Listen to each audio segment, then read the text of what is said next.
to all. This is Dr. Harish, physiotherapist and ergonomist. And this week we are going to see about posture.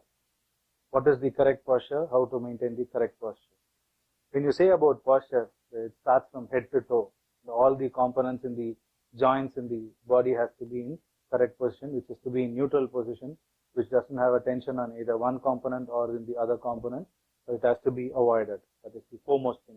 So when you sit, you make a point that you have to keep your head in straight position, such a way that you don't poke your chin or too much of tucking your chin. So it should be in a neutral position, such that it reduces the pressure on both the neck.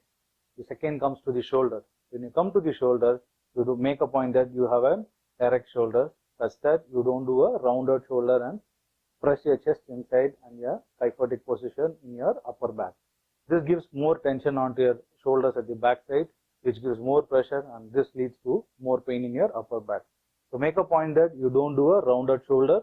Make a point that you have an erect posture and erect sitting posture in shoulder joint. Next is the elbows. Elbows, which has to be in ease position, either in 90-degree position, such that you keep it in this position when you are in a workplace. Make a point that you keep your elbow in 90 degrees with your keypad or your table or your mouse. That gives a better result. If it is too much flexed or too much overused, it can have a tension in your elbows. For different profession, this elbow angle will vary. In our future videos, that will be rectified clearly about the elbow position.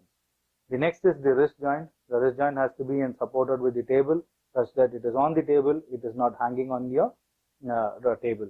When it is supported only, the forearm pressure and the wrist pressure will be compensated.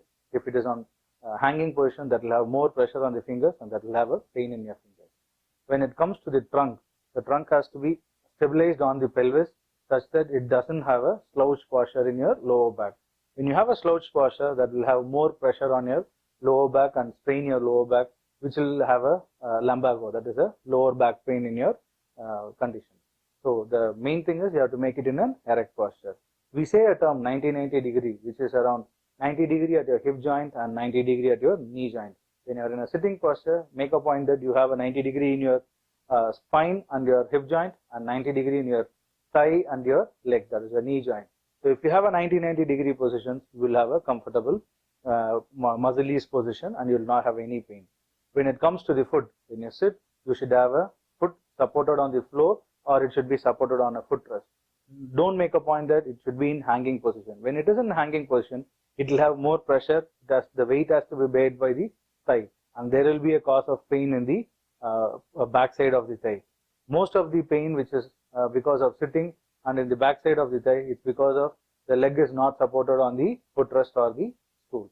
So this is the common posture which has to be corrected, which has to be followed by everyone. If you follow this, you will have a good posture and you can prevent from your initial phase of muscle pain.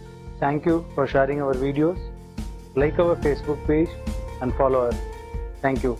Our website is www.drharishphysio.com.